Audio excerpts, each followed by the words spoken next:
Halo semua, perkenalkan nama saya Hoki Pinari Kosasi. Saya adalah mahasiswa semester 7 Prodi Pendidikan Bahasa Mandarin Universitas Matung.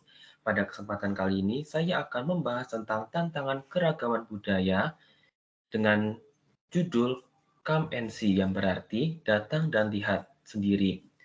Sebagai pembukaan, saya akan menjelaskan apa itu cross-cultural understanding. Cross-cultural understanding atau biasa kita sebut sebagai CCU adalah sebuah bentuk ilmu yang dipelajari untuk memahami perbedaan budaya yang ada. Orang-orang yang mendalami ilmu CCU ini atau cross-cultural understanding kebanyakan adalah orang-orang yang berkecimpung di dunia bahasa, yang dimana ilmu bahasa ini sangat identik dengan negara lain ya, yang memiliki budaya berbeda dengan kita. Kemudian, pemahaman mengenai perbedaan budaya ini tidak selalu terjadi ketika kita berinteraksi dengan warga negara asing saja atau ketika kita ke luar negeri. Di negara majemuk seperti Indonesia yang terdiri dari ribuan budaya, kita juga memerlukan sebuah sikap memahami sesama. Tujuan dari cross-cultural understanding adalah menumbuhkan sebuah pemahaman bahwa perbedaan bukanlah sesuatu yang harus kita hindari. Perbedaan itu butuh dipahami, sehingga diri kita pun dapat mengerti dan menghormati perbedaan dengan budaya lain yang ada. Salah satu bentuk sandungan untuk negara majemuk seperti Indonesia yang di dalamnya memiliki berbagai macam perbedaan adalah selalu dipeliharanya stereotip oleh masyarakat atau bahkan diwarisi dan diajarkan dalam keluarga kita. Nah, secara singkat, stereotip dapat dikatakan sebagai sebuah pandangan yang melekat mengenai suatu golongan, yang dimana orang-orang terlebih dahulu mengambil nilai sebelum melihat langsung watak, budaya, maupun kondisi dari objek yang mereka lihat tersebut. Nah, dewasa ini, pandangan berdasarkan stereotip masih tumbuh subur dan bahkan eksis ya di kalangan masyarakat kita. Nah, sebagai contohnya, saya ambil contoh yang sederhana. Kebanyakan masyarakat Indonesia memandang warga keturunan Tionghoa itu sebagai sosok yang selalu bisa berbahasa Mandarin, atau mungkin pada saat Imlek selalu memakai baju tradisional Tiongkok, sehingga mereka berpikiran bahwa wah, orang keturunan Tionghoa itu pasti punya baju Imlek. Nah, kayak gitu kurang lebih. Oke. Nah, sekarang mari kita telaah dulu contoh-contoh yang sudah saya sebutkan. Pertama, mengenai warga keturunan Tionghoa. Nah, banyak sekali kaum muda keturunan yang tidak bisa lagi berbahasa Mandarin. Bahkan mereka lebih fasih berbahasa Inggris dan bahasa daerahnya masing-masing. Kalau kita di Jawa berarti kita lebih lancar berbahasa Jawanya, seperti itu.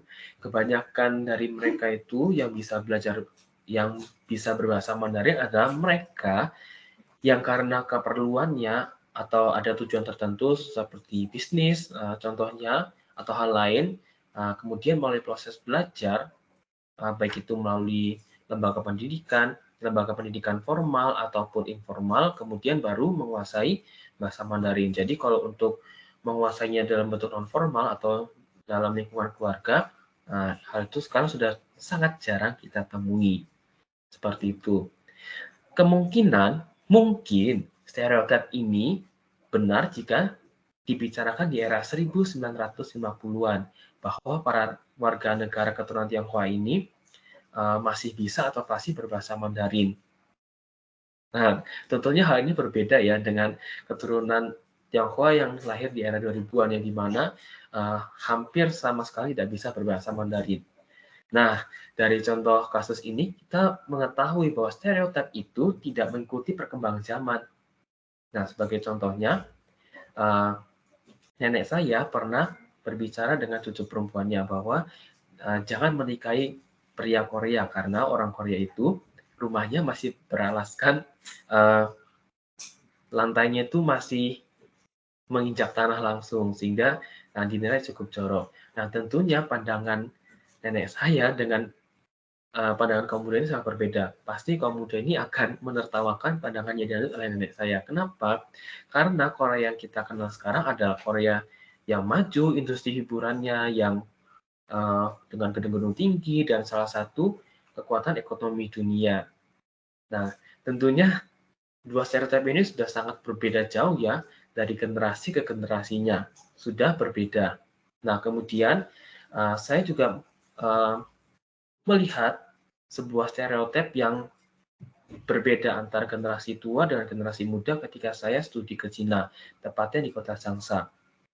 Para orang tua di Tiongkok sana, khususnya di Changsha itu sangat suka meludah sembarangan. Bahkan di dalam gedung, di dalam bangunan yang lantainya itu sudah dilapisi oleh tegel atau keramik, mereka masih melakukan hal itu, masih meludah sembarangan, sesuka hati mereka. Terlebih lagi kalau misalnya mereka meludah itu, mereka menghadap ke belakang kemudian meludah. Jadi ketika kita berjalan berlawanan arah itu sangat berbahaya. Dan saya adalah salah satu korban terkena ludah tersebut ketika di Cina sana. Nah, tapi berbeda dengan para kaum mudanya yang sudah lebih modern, sudah bisa menjaga kebersihan, tahu tata krama, mereka tidak melakukan apa yang dilakukan oleh para generasi tuanya mereka. Saya sama sekali tidak melihat adanya anak muda atau kaum-kaum muda Tiongkok yang melakukan hal tersebut, meludah sembarangan maksud saya. Oke, nah sekarang kita kembali lagi ke dalam negeri. Dari sini kita bisa tahu bahwa stereotip itu tidak bisa digunakan sebagai kacamata. Terlebih lagi kacamata di negara majemuk seperti negara kita Indonesia. Dalam negara kita yang menganut asas Pancasila, kita ditarik lagi kembali ke awal permulaan manusia, di mana manusia itu pada dasarnya adalah makhluk ciptaan Tuhan yang mendambakan perdamaian. Kita disatukan oleh Pancasila yang merupakan jati diri bangsa kita. Sehingga setiap manusia Indonesia tanpa memandang ras, suku, agama adalah orang yang sama yang menginginkan kemerdekaan, menginginkan Indonesia yang lebih maju dan baik lagi. Sebuah stereotip itu bukanlah acuan untuk kita memilih siapa yang layak memimpin negeri ini. Mayoritas bukanlah jaminan untuk menciptakan kemajuan Indonesia. Yang terbaik itu tidak selalu datang dari mayoritas. Kita harus datang dan melihat sendiri bagaimana struktur masyarakat kita akan membangun Indonesia ini ke atas lagi, lebih maju lagi. Lalu merangkul semua golongan, maka Indonesia sudah pasti akan lebih maju lagi. Nah, sekian dari saya. Terima kasih.